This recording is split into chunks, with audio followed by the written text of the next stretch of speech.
La dernière phrase, c'était la spécificité du régime politique en Allemagne. Le régime politique en Allemagne, on a dit, c'est un régime parlementaire par excellence. Pourquoi? Parce qu'il répond à tous les critères et les caractéristiques qu'on a déjà étudiés. Et on a trouvé que le régime politique, le pouvoir exécutif, il est bicéphale. On a la première tête qui a un rôle effacé ou faible. Et même, et là c'est entre parenthèses, même si le président fédéral prend ou signe quelques actes, ça reste au nomme, ça reste seulement d'une façon formelle.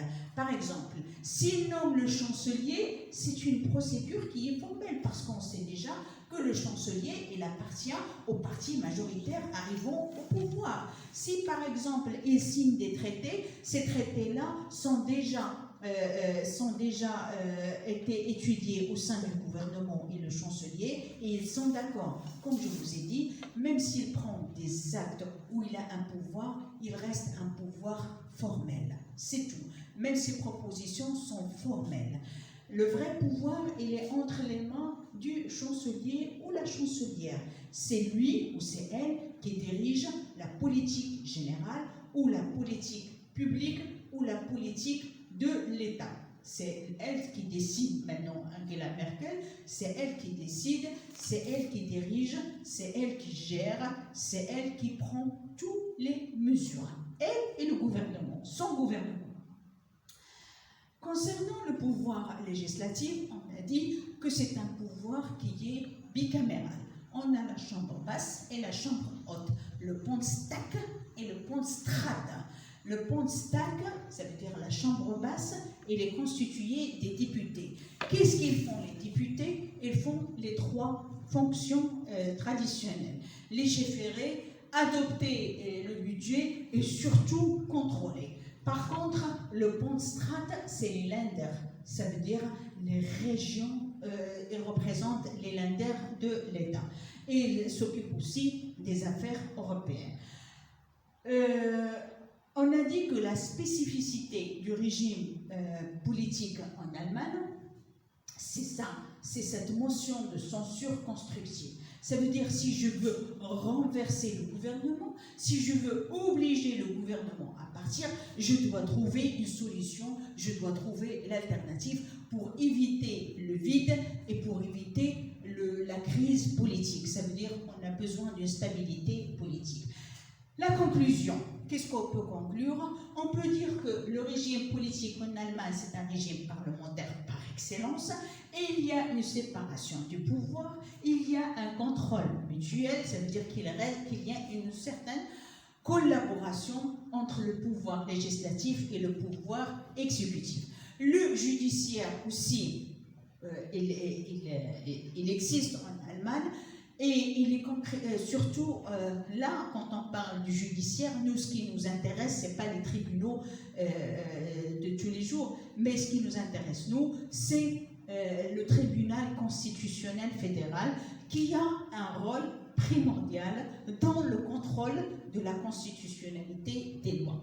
Bien, pour ne pas oublier, c'est que la constitution en Allemagne, on l'appelle la loi fondamentale.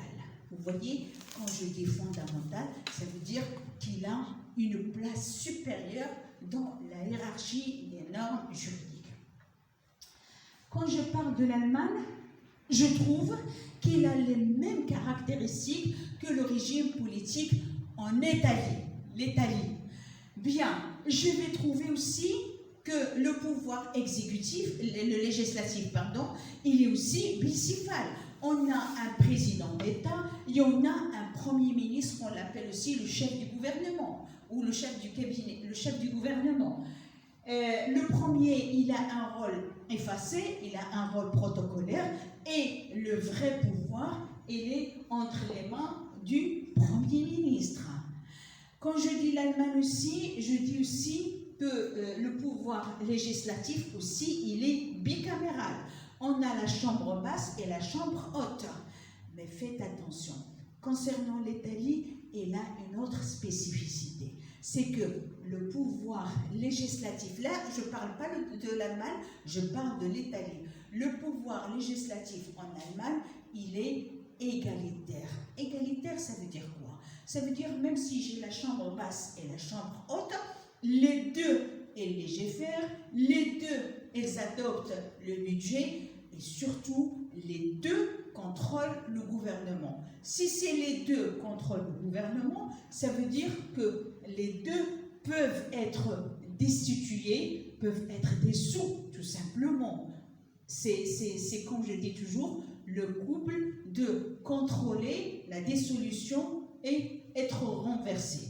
En Allemagne, c'est pour ça qu'on parle du bicaméralisme égalitaire par excellence. Ça veut dire que les deux chambres ont les mêmes pouvoirs. Bien, c'est ça, si je prends l'Italie, j'enlève la motion de censure constructive que je trouve en Allemagne. Si je vais faire ici Italie, il a Italie, je vais trouver que sa spécificité, c'est dans le pouvoir législatif qui est égalitaire. Égalitaire, ça veut dire les deux chambres ont les trois fonctions. Les deux chambres, que ce soit la chambre basse ou la chambre haute, les deux chambres, elles ont le droit de voter les lois, elles ont le droit d'adopter le budget et ils ont aussi le droit de contrôler le gouvernement. S'ils ont tous les deux ces droits-là, surtout le droit de contrôler, parce que jusqu'à maintenant, que ce soit en Grande-Bretagne ou en Allemagne, on a trouvé que seule la chambre basse qui a le droit de contrôler le gouvernement. En Italie, ce sont les deux chambres qui ont le droit de contrôler. Si et seulement si les deux chambres ont le droit de contrôler le gouvernement, ça veut dire que toutes les deux, ils peuvent être dissous par le gouvernement. Et c'est ça la spécificité du régime politique en Italie. L'introduction, vous allez faire la même chose, ça veut dire des généralités concernant l'Italie. C'est un État de l'Europe, c'est un État qui appartient aussi à l'Union européenne. La monnaie, c'est toujours l'euro. Quand je dis l'Italie, c'est le régime autoritaire fasciste. Quand je dis l'Italie aussi, on n'oublie pas la mafia, parce que c'est cette... Je dis la mafia parce que c'est eux qui décident des fois et c'est eux qui exercent une pression, que ce soit sur l'économie, sur les décisions du juge, sur la politique, etc. Bien, vous voyez que jusqu'à maintenant, il y a toujours une introduction générale, l'exécutif, le législatif, s'il existe une relation, et à la fin, on parle toujours de est-ce que c'est un régime parlementaire? Bien sûr, quand je trouve qu'il y a un pouvoir exécutif qui est bicéphale, deux têtes, la première a un rôle faible et le deuxième qui détient toutes les décisions, toutes les mesures, et un bicaméralisme où on trouve, il existe le mot contrôle, on peut dire que c'est un régime parlementaire. Bien, il me reste un point à dire, c'est que concernant cette matière-là, les régimes politiques, c'est une matière où il est basé sur, bien sûr, l'analyse des régimes politiques. Qu'est-ce que c'est qu'un régime politique? Mais vous voyez qu'à chaque fois, on voyage dans un État. Pourquoi? Parce que normalement, c'est une matière qui est basée sur la comparaison. Ça veut dire quoi? Ça veut dire que la question d'examen ne sera jamais, par exemple, étudier le régime politique en Allemagne ou en Grande-Bretagne. Ça sera toujours une comparaison entre deux régimes politiques. Pourquoi on va étudier ces régimes politiques? Bien sûr, pour un seul objectif, pour dire est-ce que c'est un régime démocratique, oui ou non. Si ce n'est pas un régime démocratique, bien sûr, il y a des failles, bien sûr, il y a des lacunes, et nous, on va essayer, bien sûr, d'aller vers les failles. En général, ces lacunes-là, elles se trouvent dans la relation entre l'exécutif et le législatif, entre l'exécutif, législatif et le judiciaire, s'il y a une certaine séparation du pouvoir qui est respectée, ou il y a confusion du pouvoir, et on va voir au profit de qui. Voilà ce qu'on peut dire sur les régimes politiques.